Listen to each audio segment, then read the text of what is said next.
लड़ाई किससे रहेगी? मेरी किसी से लड़ाई नहीं है। मैं तो बस इतना जानती हूँ कि मैं 2012 में ज़हूराबाद से लड़ी थी और मैं उस चुनाव की विजेता थी और माननीय कालीचरण राजभर जी दूसरे स्थान पर थे। माननीय ओम प्रकाश राजभर जी उस समय भी अपनी छड़ी के साथ में थे, तीसरे स्थान पर थे। और ये 1000, 2000, 10,000, 15,000 की हार नहीं थी, बहुत लंबी हार थी माननीय ओम प्रकाश राजभर जी की।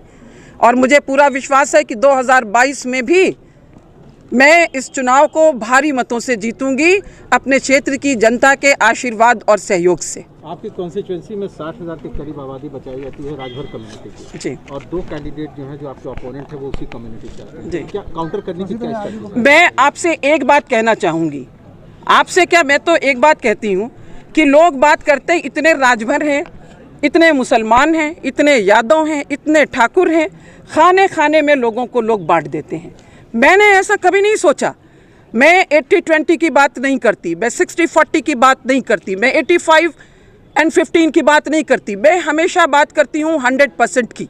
मैं 100% लोगों को साथ में लेकर चलती हूँ, 100% लोगों को, 100% लोगों का काम करती हूँ और मैं अपना 100% अपने क्षेत्र को, विकास को, क्षेत्र के, अपने क्षेत्र की जनता को देने का पूरा प्रयास करती हूँ।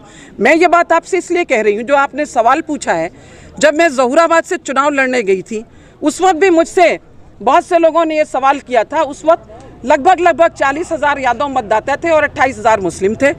बाकी जो समीकरण राजभर और दलित वोटों, SC वोटों का था वो लगभग 1,30,000 का था।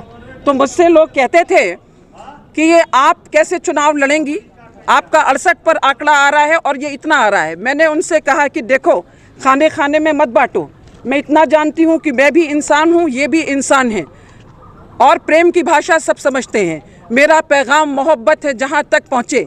मैं फ़ख्र के साथ कह सकती हूँ, गर्व के साथ कह सकती हूँ कि मेरा वो पैगाम, मेरा वो संदेश ज़हूराबाद की जनता ने ग्रहण किया। वो कभी भी कमनल उसकी बातें नहीं करती है, हमेशा विकास की बात करती है। उसने तब भी मुझे चुना था और याद रखिए कि 2017 में मैं चुनाव हारी नहीं हूँ। 2017 में मेरा टिकट काटा गया था। अगर उस समय भी मुझे टिकट मिला होता तो शायद माननीय ओम प्रकाश राजभर जी ने विधानसभा का मुंह नहीं देखा होता।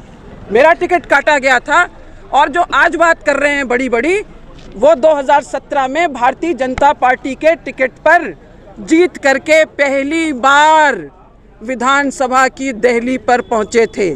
उससे पहले हार कितनी बार थी, जरा गिन लीजिए।